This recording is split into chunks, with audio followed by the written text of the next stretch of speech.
ये जो हम अभी जो इकट्ठा हुए हैं वो हमारा क्या मकसद है कि अभी जो 1 साल 2 साल से जो मेहनत करके एक दिन जो फल मिलती है ना, वो इन बच्चों को आज जो मिला है वो तुम्हारे सामने थोड़े रिप्रेजेंट करेंगे, ताकि तुम भी सीख सको और तुम भी क्या कर सको, 2 साल मेहनत करके अपनी भी रिप्रेजेंटेशन इस प्लेस पे कर सको।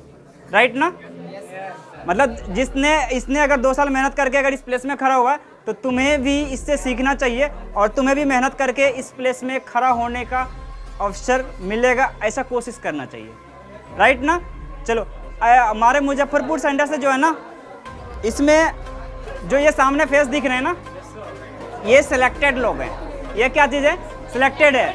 इसमें भी इस फेस में तुमको खुद की वैल्यू सबमिट करनी है, मतलब खुद की वैल्यू ऐसी बनानी है कि अगला सेलिब्रेशन तुम्हारा भी इसी केक के सामने यहाँ पे किया जा सके।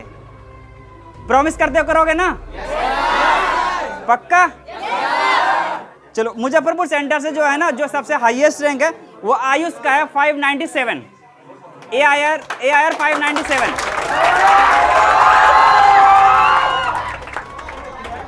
और उसके बाद जो हमारा मुजफ्फरपुर सेंटर से जो क्वालिफाइड स्टूडेंट है जिसने JEE एडवांस देनी है, तो वो एक तो होता है जब एक स्मॉल सेंटर में होने के बावजूद भी हम इतने अच्छे परसेंटेज को एग्जीक्यूट कर रहे हैं। मतलब टोटल सिलेक्शन जो मुजफ्फरपुर सेंटर से हुआ 22 है, 22 स्टूडेंट्स क्वालिफाइड हैं फॉर JEE एडवांस।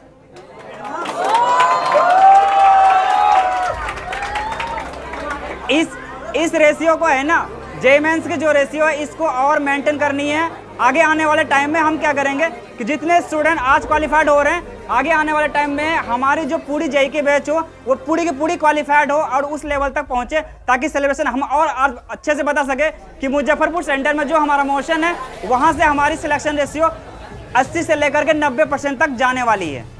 पक्का कर रहे हो? करोगे प्रॉमिस? पक्का ना? मैंने कुछ क्लास में बोला था कि हमारे यहाँ एक बच्चा है जो नीट का प्रिपरेशन कर रहा है और JEE मेंस क्वालिफाई किया है, वो ये है ना? तो सोच लो JEE वालों, नीट के बच्चे अब JEE मेंस में आ रहे हैं, क्या कर लो, है ना? तो मेहनत करो, है ना? मेहनत करो। JEE मेंस में क्वालिफाई हुआ है और अच्छा मार्क्स आया है ना? इसी वजह से बोल रहा हूँ, करोगे तो डेफिनेटली कुछ ना कुछ होगा, है ना? JEE मेंस के फिजिक्स में 99% आइल है, ठीक है? नीट वाले बच्चे कहते हैं सर फिजिक्स टफ लगता है ना, आप सोचो, है ना?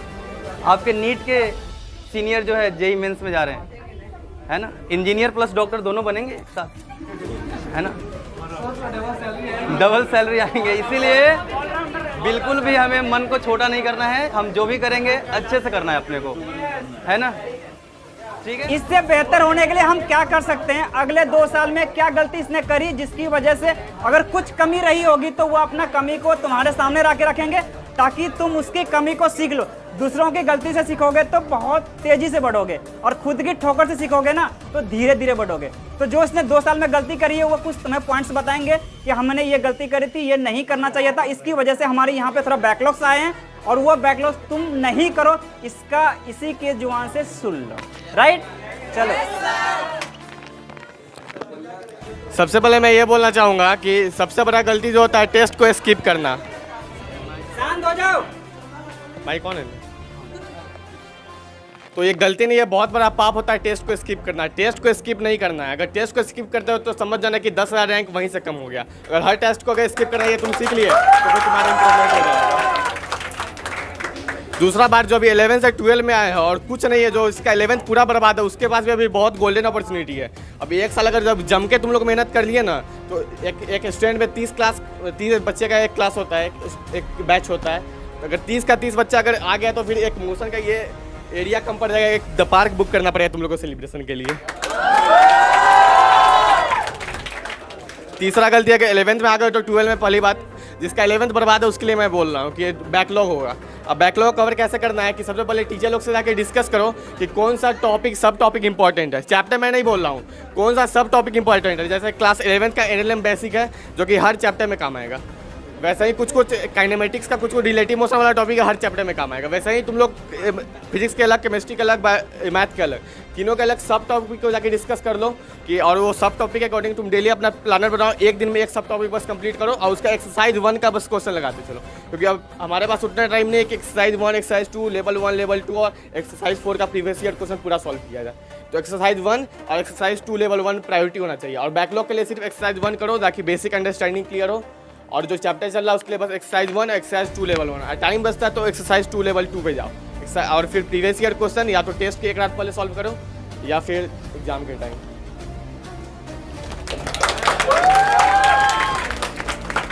और टेस्ट को तुम लोगों के साथ ये भी प्रॉब्लम होगा कि टेस्ट में रैंक नहीं आ रहा, टेस्ट में इंप्रूवमेंट नहीं हो रहा होगा। किसके साथ ये प्रॉब्लम है? 12 में कौन कौन है यहाँ पे? तो ऐसा नहीं लग रहा है कि टेस्ट में नंबर कम आ रहा है भाई? तो टेस्ट में नंबर ये इसलिए कम आ रहा है कि तुम लोग का रिवीजन नहीं है। अगर तुम लोग टेस्ट स्किप करते हो ना, अगर टेस्ट को अगर देते हो तुम हफ्ता में अगर 6 दिन भी एब्सेंट करते हो ना, फिर भी अगर टेस्ट को अगर देने का तुम प्लान बनाए हो, तुम सैटरडे को नाइट को तुम वहाँ बस मतलब वो अपने आप एक एनर्जी आ जाता है जो एक दिन में पूरा फॉर्मूला सीट देख लिया, एक दिन में पूरा मतलब एक शॉर्ट नोट्स टाइप का पूरा माइंड में रिकैप हो जाता है, तो वो रिवाइज होते रहता है, तो उससे बहुत इंप्रूवमेंट होता है। तो रिवाइज हमेशा करते रहना है। सबसे पहला है कि स्टूडेंट के लिए कंसिस्टेंसी होना चाहिए। अगर आप पढ़ रहे हो फिर बाद में छोड़ देते हो तो फिर वो लायक ख़त्म हो जाता है और फिर उस टाइम टेबल पे ढलने में बहुत दिक्कत होता है। तो ये कभी मत करना कि एक दिन 14 घंटा पढ़ लिया, 12 घंटा पढ़ लिया, एक दिन एक घंटा भी नहीं पढ़े, फिर अगले दिन है ना वो पढ़ने का मन ही नहीं करेगा बिल्कुल। ऐसे करते करते 1 वीक हो जाएगा, फिर उसका तुम एकदम बेस पे आ जाओगे। तो ऐसा बिल्कुल नहीं करना है। सेकंड बात कि अगर जब कोई टीचर कोई लेक्चर पढ़ाते हैं वो तो मॉड्यूल है, मॉड्यूल से तुम बनाओ, उसी टाइम बनाओ। हर होमवर्क मिलता है तो होमवर्क बनाओ। ऐसा नहीं कि हाँ आज सर पढ़ाए 1 महीना बनाने का कोशिश किए तो ऐसा नहीं होगा कि हाँ वो बन जाएगा। अब बिल्कुल समझ में नहीं आएगा। मेरे साथ ऐसा हुआ है कि सर पढ़ाते थे तो हम नहीं बनाए थे कोई चैप्टर का, तो वो चैप्टर मेरे लिए वीक था उस वक्त, आज भी मेरे लिए वो वीक ही रह गया। इसलिए वैसा बिल्कुल नहीं करना है। और फिर उसके बाद है कि एक लिमिटेड टाइम देना है। अब होता है कि पढ़ाई से बाद और कुछ भी है लाइफ में, तो सोशल मीडिया हुआ, तुम्हारा वीडियो गेम्स हुआ, उसके बाद मूवीज़ हुआ, गॉसिप ये भी हुआ, बहुत बड़ा रीज़न है भी।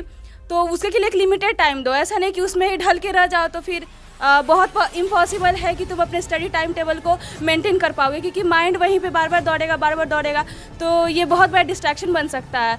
तो ऐसा बिल्कुल मत करना, क्योंकि ऐसा कुछ हुआ है मेरे साथ। कभी कभी ऐसा हुआ है कि हम अपने रैंक से नीचे आए हुए हैं, इसी सब के कारण हम आए हुए हैं। फिर खैर उतना अच्छा भी नहीं लाए, इसी के कारण है कि ये सब अपने लाइफ में मिस्टेक किए, बट बहुत देर से हमको समझ में आया कि ऐसा नहीं करना चाहिए था।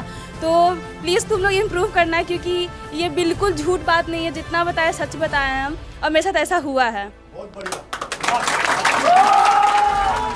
लोगों से बातें मेरे सामने, एक चीज को कॉमन लगा कि टेस्ट को स्किप नहीं करना, और टेस्ट को सब लोग क्या करते हैं, स्किप करते हैं, और एग्जाम से एक दिन पहले तो प्रॉब्लम हो जाता है, मम्मी पापा काउंसलिंग भी देते कि सही बात है। तो ये बहाना अगर आप कर रहे हैं तो फिर अभी से शुरू कर दिए तो और मुश्किल है, आपके लिए बहुत बड़ा डिफिकल्टी। अगर टेस्ट छोड़ रहे हैं ये धोखा आप खुद से ये ना, आपकी जो सिलेक्शन होगी उसमें ना हम जाएंगे आपके सामने डॉक्टर बनने, इंजीनियर बनने, ना ही उस चेयर पे हम बैठेंगे। हमारी जिम्मेदारी यहाँ होती है कि हम एक अच्छा इन्वायरमेंट क्रिएट करके, एक अच्छा कंपटीशन डला करके आपको उस काबिल बना दे कि अदर कोचिंग में जो बच्चे बैठे हुए बंदा ना उसको यूनिवर्सिटी में जाके निकाल। चलिए एक सवाल कॉमन है जो मैं नॉर्मली अभी मैं कितनी बार से आ रहा हूँ, मैं देख रहा हूँ ये सारे बच्चे इनको एक बेटर एक्सपीरियंस होगा। या कुछ बच्चे इस तरह के कंफ्यूजन ये लोग भी किए होंगे। जैसे आप जो भी लोग पढ़ाई करने आ रहे हैं उनके पास अगर जेई की तैयारी करने वाले जो बच्चे हैं उनके लिए 3 मेजर कंपोनेंट होंगे या नहीं होंगे? क्या क्या होगा? पहला बोर्ड, दूसरा क्या है मेंस, और तीसरा क्या है? तो 3 कंपोनेंट की तैयारी आप यहाँ पे स्टार्ट करते हैं और इस कंपोनेंट के लिए आप यहाँ पे आते हैं। तो अभी सबसे बड़ा प्रॉब्लम ये होता है, अभी दो कंपोनेंट तो सबसे पहले दिखाई देता है। एक क्या दिखाई देता है? बोर्ड, और दूसरा क्या दिखाई देता है? मेंस। तो आप में से कितने लोगों को इसको समस्या है कि बोर्ड और मेंस दोनों को हम कैसे मेंटेन करेंगे? कितने लोगों की समस्या है? किसी की समस्या नहीं है? है? आप लोगों में से किसी को समस्या आई थी क्या बोर्ड और मेंस दोनों को? कैसे उसको रिजॉल्व किया बताइए एक बार मुझे। अभी मैं यही बोलने वाला था, तब तक सर ने टॉपिक छेड़ दिया। सही बात है, सही में बोर्ड और जेई मेंस जब दोनों साथ में आने लगता है ना, तो जब 1 महीना का जब डिफरेंस हो जाता है कि बोर्ड भी 1 महीना के अंदर होने लगा और जेई मेंस भी, मतलब जेई मेंस का जस्ट पार्ट जब बोर्ड आ जाता है तो बच्चा कंफ्यूजन में पड़ जाता है। ये सोचने लगता है कि जेई मेंस तो होते रहेगा, 1 साल बाद ड्रॉप करके भी कर लेंगे, लेकिन ड्रॉप ईयर में इंप्रूवमेंट नहीं हो पाता है। मैं बोला अगर 2 साल का मेहनत है, अगर तुम लास्ट अगर 1 महीना तुम सही से रिवाइज नहीं किए ना जेई मेंस के लिए, बर्बाद हो जाएगा तुम्हारा पूरा प्रिपरेशन। मेरे फर्स्ट टर्म में यही हुआ था, मैं 2 साल मेहनत करते रहा, लास्ट के 1 महीना और 1.5 महीना मैं रिवीजन नहीं किया, थोड़ा भी रिवीजन नहीं किया, मैं पूरा बोर्ड ओरिएंटेड हो गया, इंग्लिश पढ़ने लगा था। रिजल्ट मेरा क्या है? 63% आया।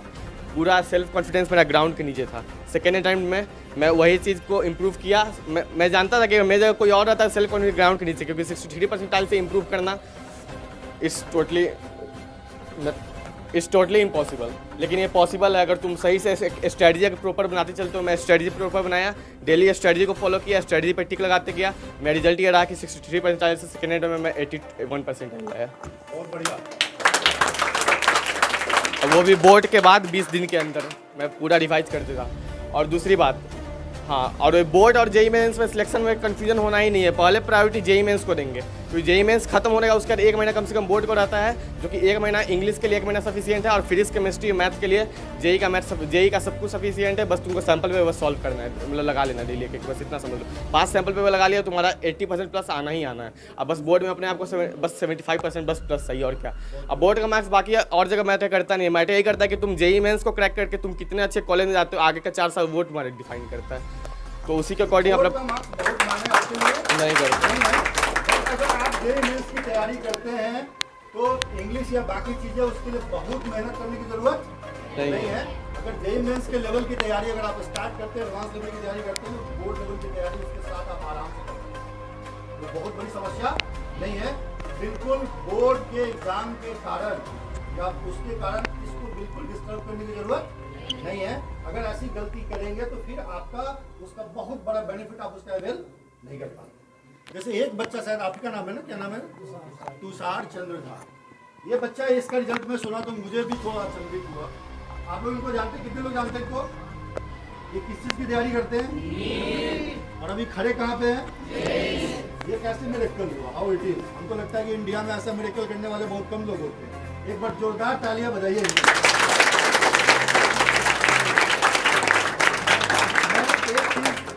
बताता हूँ कि एक एग्जाम के भय से, एक बोर्ड के एग्जाम से, एक जेई के एग्जाम से, एक मेन के एडवांस से, एक एडवांस से, ये 4 एग्जाम की एक साथ तैयारी कर रहा है। बोर्ड की भी तैयारी कर रहा है, जेई मेंस की भी तैयारी कर रहा है, एडवांस के लिए भी सोच रहा है और नेट की भी तैयारी कर रहा है। How it is possible? कैसे कर रहा है ये? इतना डेयर कैसे कर रहा है? ये समझना सबसे जरूरी है। जब ये 4 के लिए टारगेट कर सकता है, आप 1 या 2 के लिए टारगेट नहीं कर सकते हो? कर सकते हो नहीं कर सकते हो? तो आपको सबसे पहले इनसे समझना है कि how is managing all things, ये कैसे मैनेज किया बायोलॉजी और मैथमेटिक्स दोनों को। और मैं उम्मीद किया, मैं अगर इस एक्सपीरियंस के हिसाब से अगर मैं कहता हूँ जितना रिजल्ट इनका आ रहा है टेस्ट सीरीज या बाकी चीज़ों में, मैं दावे के साथ कह रहा हूँ कि फिर नीट के सेलिब्रेशन में आप इनको पाओगे और निश्चित यहीं पे पाओगे, और फिर इनके लिए आप तालियां बजाओ।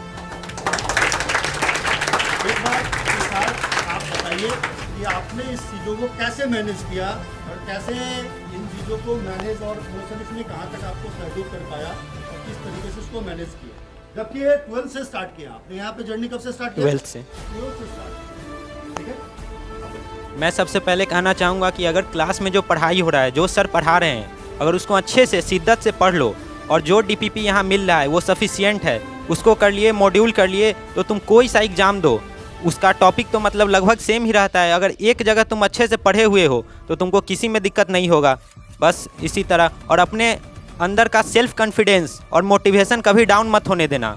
और जब भी डाउन होए तो एक आईने के सामने जाके खड़ा हो जाना और कहना कि आज जो मेरे अंदर है वो कल मैं पाकर दिखाऊंगा, आज जो मेरे अंदर है वो कल पाकर दिखाऊंगा, और जो आज मेरे औकात में नहीं है उसे लाकर दिखाऊंगा।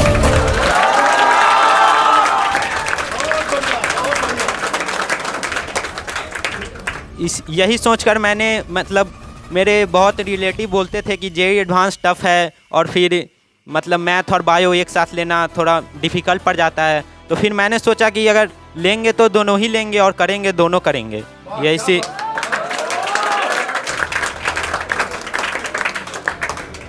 एक बार मैं अपने रिलेटिव के पास गया तो उन्होंने बोला कि मतलब कौन से सब्जेक्ट लिए हो 11th में, तो मैंने बोला बायो।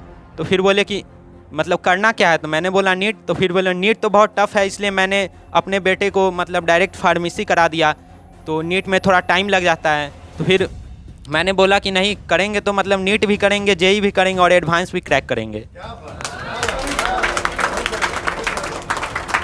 कॉन्फिडेंस लेवल देख रहे हो इस बंदे की, ऐसा ही कॉन्फिडेंस तुम सब में होना चाहिए। इसे मैं एक और शेर बोलना चाहूँगा, 4 दिन की ज़िंदगी है फिर हिसाब होगा, अभी मजबूरी में 1 साल मन मार के पढ़ ले, बादशाहों में तेरा भी नाम।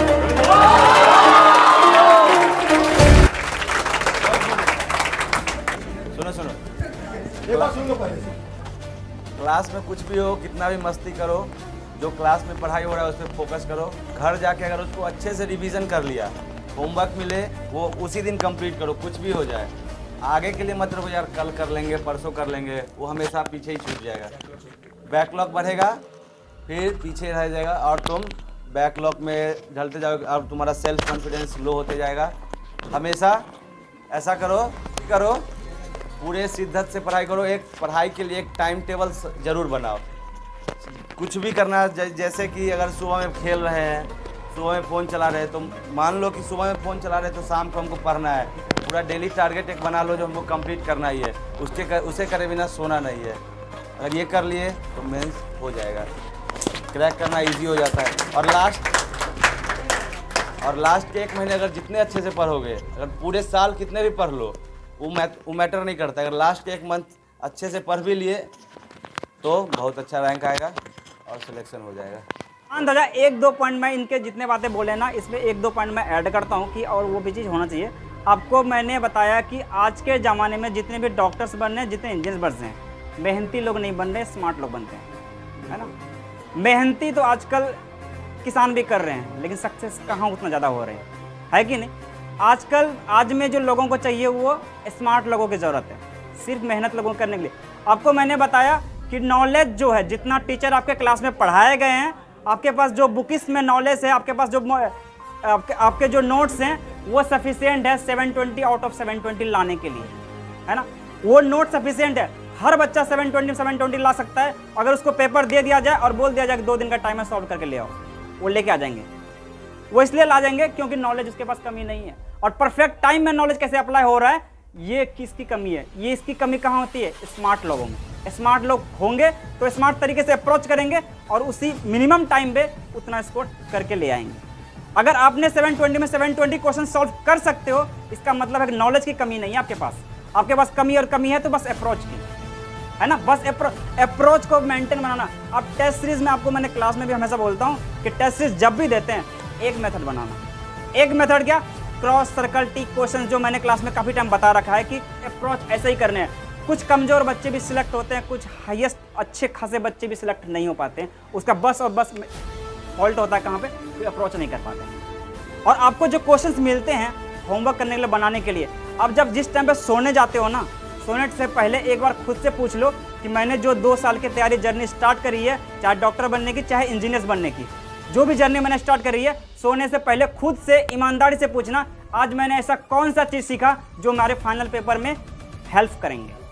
अगर आपको ऐसा अंदर से खुद से दिल से जो जवाब आती है ना वो करेक्ट आएगी। अगर उसने बता दिया दिल से कि नहीं आज तुमने ऐसा कोई टॉपिक नहीं पढ़ी है, कोई क्वेश्चन नहीं करी है जो तुम्हारे फाइनल पेपर में हेल्प करेंगे, तो तभी बता रहा हूँ तो उठ के बैठ जाना और कम से कम एक टॉपिक एक चीज़ सीख लेना कि आज मैंने ये नया सीखा है जो हमारे आने वाले एग्जाम में काम आएंगे।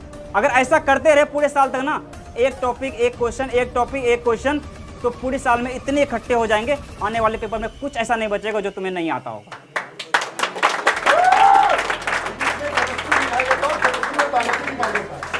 है ना।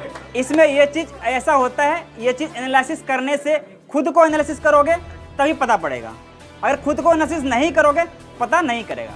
लास्ट में मैं ना एक वर्ड बोलता हूँ कि वो चीज़ लास्ट में मैं हमेशा ये वर्ड से ख़त्म करता हूँ कि मेहनत इतनी खामोशी से करो कि सफलता तुम्हारी शोर मचा दे।